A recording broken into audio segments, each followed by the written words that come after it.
Hey, my name is Rafael, you're watching Rock and Roll Garage, and today we're going to talk about which jobs the original Kiss members had before fame, before the band was formed. But first, don't forget to please subscribe to the channel, hit the like button, leave your comment below, and if you don't want to watch the video, you can go to the description and read the article we wrote about this, okay? Well, let's start up with the richest member of Kiss, who is Gene Simmons, the band's bassist, one of the main songwriters and also singer. Gene was born in Israel. He wasn't born in the United States, but he came to the United States when he was still a kid. He didn't know a word in English. His mother was a Holocaust camp survivor, and they went to the United States to try to get a better life, obviously. And as he recalled in an interview with Dr. Phil show in 2017 that we transcribed, and you're going to see here, believe it or not, he was a 6th grade teacher for quite a while. Can you believe that? It's just crazy. This is what he said, and he had other really interesting jobs that you're going to see here. I started working at 12 years of age, never borrowed a dime. I taught 6th grade in Spanish Harlem, was the assistant to the director of the Puerto Rican Interagency Council in New York City government, research and demonstration project. He was also the personal assistant to the editor of Vogue and Glamour magazine. I mean, you know, you look at Gene Simmons now, it's just, you know, he you know, you can say anything about him. You can say if you don't like the way he is or etc. But I mean, the guy had a really good eye for business, and you can see, you know, since the start he did it all, and that's just incredible.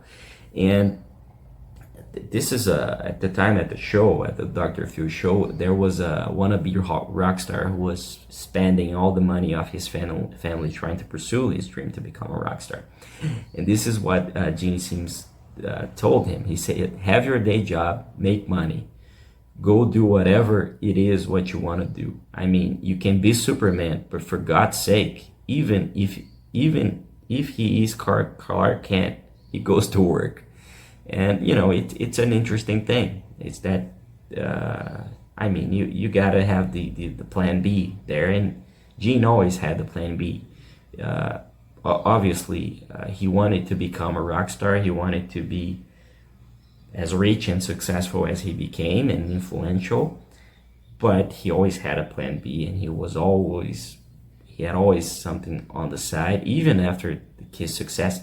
That's why he's the richest member of Kiss. He had many other things going besides Kiss. It wasn't only the music. It wasn't only the Kiss thing.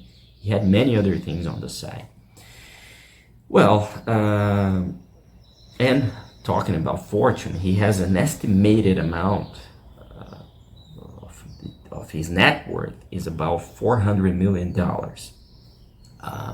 And that's $200 million more than Paul Stanley, for example. And they've been in the band together for 50 years. So, and they, you know, the songwriting, it's almost equal. They kind of, they are the main songwriters. Maybe 50% of all the songs that Kiss wrote were written by them. So, in terms of songwriting or making money, you know, it's really what Gene did outside Kiss that gave him all this fortune. And since we're talking about Paul Stanley simply worked as a cab driver. Can you believe that? You know, back in the early 70s, if you know, give the sign to a cab in New York City, it could be Paul Stanley who was driving the cab and would take you wherever you needed to go. And he told a really interesting story during the final Kiss concert. There's a video we also transcribed that during the final Kiss concert happened in December 2023 at the Madison Square Garden, which is probably the most famous venue, not in the world, but obviously in New York City, their hometown. And it was a place, obviously, when they were kids, they dreamed about playing there. And that's a really interesting thing, you know, the full circle after 50 years on the road. This is what Paul Stanley said. He said during the concert to the audience at the Madison Square Garden in 2023, he said this: "I've got all these amazing memories playing in New York City. It's all I ever dreamed of was to play here. Back when I was driving a taxi cab in New York City one night in 1972, I picked up a couple of people who were going to the Madison Square Garden. They were going to see Elvis Presley. They thought I was crazy because I said one of these days people are gonna come here to see me and my band, and here we are. That's what Paul said in the final Kiss concert at the Madison Square Garden. I mean, talk about a full circle moment, you know. It's just incredible that his dream came true, and 50 years later, more than 100 million records sold after he was there playing at the Madison Square Garden with Kiss, and it's just incredible. And talking about cab drivers, Ace Frehley was also a cab driver before fame. And if you look on him, and you're gonna see here, his a cab license, as you also saw the one from Paul Stanley, and they, as you can see on the date here, the license was still active after Kiss started and after Kiss released their first album. So as you can see here, Paul D. Frehley, New York City Taxi and Limousine Commission, Taxi Cab Driver's License, expires May 31, 1974. Taxi and Limousine Commission, you know, it's crazy, you know, that you can see them there, but hey, you know, we all start somewhere, right? And besides that, Frehley also, the spaceman, Ace Frehley, also worked as a furniture deliverer, a mall carrier, a messenger, and a liquor store delivery person. He used to travel with his boss overnight to a warehouse in a different state to pick up the liquor in